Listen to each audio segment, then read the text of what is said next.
S இன்னைக்கு நம்ம என்ன பார்க்க போகிறோம்னா forgot that night your majesty episode 2 தான் பார்க்க போகிறோம். வாங்க நம்ம இந்த வீடியோக்குள்ளே போகலாம். கைஸ், அப்புறம் முதல் எபிசோடு பார்க்கலன்னா நான் அந்த முதல் எபிசோட டிஸ்கிரிப்ஷனில் கொடுக்குறேன். அந்த லிங்க்கை கிளிக் பண்ணி முதல்ல போய் ஃபஸ்ட் எபிசோடை பார்த்துட்டு வாங்க. அந்தளவுக்கு பெரிய வீடியோனால 4 நிமிஷம் தான் இருக்கும். இதே மாதிரி இந்த வீடியோ சைஸ் தான் வரும். டக்குன்னு முடிச்சுட்டு வந்தீங்கன்னா நம்ம அப்படியே கண்டினியூ பண்ணிகிட்டே போகலாம்.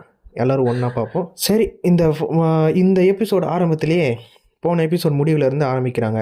இந்த ஹீரோவை பார்த்தோன்னே நம்ம ஹீரோயின் என்னடா இவர் தான் இதான்னு சொல்லிட்டு ஷாக் ஆகிட்டு பார்த்துட்டு இருக்கும்போது அவன் வான்னு சொல்லிட்டு கையை பிடிச்சி கூப்பிட்றான்.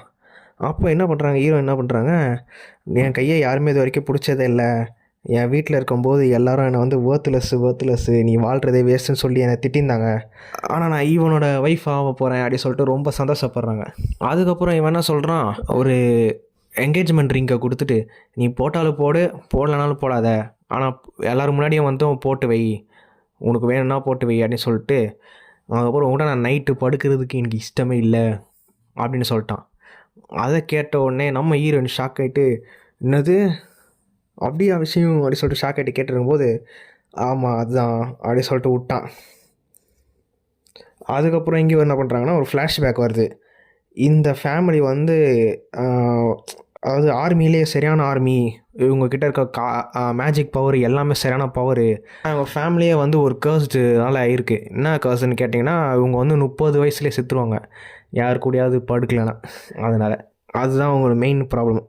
ஆனால் என்னென்னா அந்த ப்ராப்ளம் இருந்தும் இவன் வந்து வேணாம் நான் படுக்க மாட்டேன் அப்படின்னு சொல்லியிருக்கான். அதனால தான் இவங்க ஷாக் ஆகிட்டாங்க. அதுக்கப்புறம் அவன் என்ன சொல்லிட்டான்னா, பிடிக்கலன்னா வெளியே போயிடுங்க, உங்களுக்கு எப்படின்னா உங்கள் வீட்டுக்கே போயிடுங்க அப்படின்னு சொன்னோடனே பரவாயில்ல நான் எங்கேயே இருக்க போகிறேன் அப்படின்னு கேட்டுட்டு ஓகே சொல்லிட்டாங்க. அப்புறம் இவன் என்ன சொல்கிறான்னா, உன்னை லவ் பண்ணுற விஷயமே எனக்கு இல்லை, என்கிட்ட எதுவும் எதிர்பார்க்காதீங்க அப்படின்னு சொல்லிட்டு முடிஞ்சிருச்சு. அடுத்த நாள் என்னாச்சுன்னா, இந்த கோபால் நடந்து போயிட்டுருக்கான். நடந்து போயிட்டு எல்லாம் எப்போ போல் எல்லாம் கதையும் நடக்குது, அவர் பண்ணுற வேலையெல்லாம் பண்ணுகிறாரு.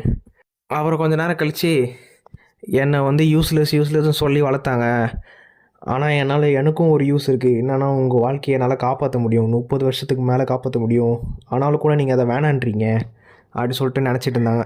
அதுக்கப்புறம் இவன் நடந்து வரும்போது என்ன இங்கே ஒரு பூ இருக்குது, என்ன பூ இது அப்படின்னு கேட்டோன்னே இவங்க என்ன சொல்லிட்டாங்கன்னா, நான் தான் வச்சேன், சாரி உங்ககிட்ட கேட்காம பண்ணிட்டதுக்கு என்னை மன்னிச்சிருங்க அப்படி கேட்டோன்னே, பரவாயில்ல இன்றைக்கி வந்து வீட்டுக்கு கெஸ்ட்டு வராங்க, ஸோ இட்ஸ் ஓகே, ஆனால் எந்த பிரச்சனையும் கிடையாது, நல்லது தான் வச்சது அப்படி சொல்லிட்டு போனோடனே இவங்க அதை பார்த்து மறுபடியும் என்னடா இவ்வளோ நல்லா என்ன பாசமாக பேசுகிறான், ஆனால் கூட வந்து வேணான்றானே அப்படி சொல்லி கஷ்டப்படுறாங்க. அதுக்கப்புறம் இவன் 30 வயசுலேயே செத்துருவான், எனக்கு சுத்தமாக பிடிக்கல, நான் ஏதாவது பண்ணணும் அப்படின்னு மனசில் நினச்சிக்கிட்டே அவன் பின்னாடியே நடந்து வராங்க. அதனால் எதுவுமே பண்ண முடில, ஏன்னா அவனே பண்ண மாட்டேன்னு சொல்லிட்டான்ல.